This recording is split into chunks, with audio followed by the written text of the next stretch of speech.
Hi friends, welcome to Salem புனிதாஸ் recipe. உருளைக்கிழங்கு வேக வச்சு தோல் உரிச்சு வச்சுருக்கேன். இது எதுக்காக அப்படின்னா காரக்கறி பண்ணுறதுக்காக. காரக்கறி எப்படி செஞ்சாலும் நமக்கு கல்யாண வீட்டில் வைக்கிற காரக்கறி மாதிரி இருக்க மாட்டேங்குதுன்னு கேட்டாங்க. ரொம்ப சிம்பிள். அவங்களுக்காக இந்த வீடியோ. எல்லா உருளைக்கிழங்கையும் ஒத்து வச்சுக்கலாம். எண்ணெய் சேர்த்துக்கலாம், கடுகுளுத்தம் பருப்பு சேர்த்துக்கலாம், கட் பண்ண வெங்காயம் சேர்த்துக்கலாம், கூடவே பச்சை மிளகாய் ஒன்று கட் பண்ணி சேர்த்துக்கலாம், கருவேப்பிலை சேர்த்துக்கலாம்.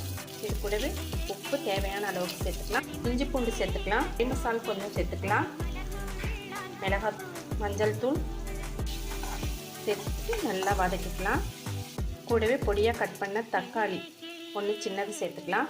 இது கூட உருளைக்கிழங்கு சேர்த்துக்கலாம். நல்லா வதக்கிக்கலாம். ரெடி ஆகிடுச்சு. கொத்தமல்லி தழை தூவி இறக்கிக்கலாம். உருளைக்கிழங்கு காரக்கறி ரெடி.